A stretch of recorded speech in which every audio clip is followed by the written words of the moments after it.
ମାନେ ଆପଣମାନଙ୍କ ପ୍ରିୟ ଧାରାବାହିକ ତୁ ରାଜା ମୋ ରାନୀ ଆପଣମାନେ ଦେଖିବାକୁ ପାଇବେ ଏକ ଜବରଦସ୍ତ। ହଁ ସାଙ୍ଗମାନେ, ଆଜି ପ୍ରୀତି ଆସିଛି ରାନୀଙ୍କ ଘରକୁ। ପ୍ରୀତିକୁ ଦେଖି ରାନୀ କହିବ କି ମୁଁ ଆସୁଛି। ତାପରେ ପ୍ରୀତି ରାନୀର ହାତକୁ ଧରିକି ନେବ, କହିବ ରହ ରାନୀ, ଏତେ ତରତର କାହିଁକି? କ'ଣ ହେଇଛି ରାନୀ? ମୁଁ ତୋତେ ଏତେ ବଡ଼ ଖୁସି ଖବର ଜଣେଇଲି, କାହିଁ ତୁ ଖୁସି ନା ଜଣାପଡ଼ୁନୁ? ତୁ କ'ଣ ଭାଇଙ୍କର ଖୁସି ଦେଖିବାକୁ ଚାହୁଁନୁ କି? ତାହେଲେ ତୋ ଦେହ ଠିକ୍ ଅଛି ତ?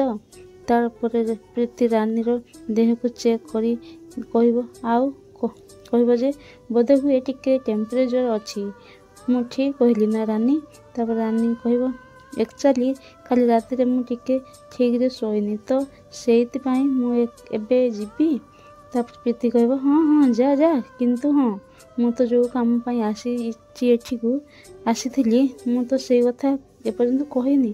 ଆଜି ସନ୍ଧ୍ୟାରେ ଆମ ଘରେ ମହାଅଷ୍ଟମୀ ପୂଜା ହେଉଛି। ସବୁ ବର୍ଷ ଭଳି ଏ ବର୍ଷ ବି ଆମ ଘରେ ମାନେ ଜୟଶଙ୍କର ମେନସନରେ ପୂଜା ହେଉଛି। ରାନୀ ବାପା ମା ବହୁତ ଖୁସି ଶୁଣିକି। ଆଉ ସେତେବେଳେ ଭାଇଙ୍କର ଏନଗେଜମେଣ୍ଟ ବି ହେବ। ଆପଣ ମାନେ ସମସ୍ତଙ୍କୁ ଏନଗେଜମେଣ୍ଟକୁ ଇନଭାଇଟ୍ ରହିଲା।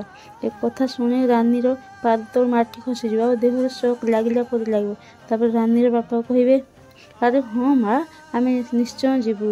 ରାନୀ ମା ବି କହିବ, ହଁ ହଁ ଆମେ ଯିବୁ। ତାପରେ ପ୍ରୀତି ରାନୀର ଶୁଖିଲା ମୁହଁକୁ ଦେଖି କହିବ, ରାନୀ ତୁ ଭାଇଙ୍କର ଆଉ ସାରିକା ଭାଉଜଙ୍କ ଏନଗେଜମେଣ୍ଟକୁ ନିଶ୍ଚୟ ଆସିବୁ, ନହେଲେ ଭାଇ ମନ ଦୁଃଖ କରିବ।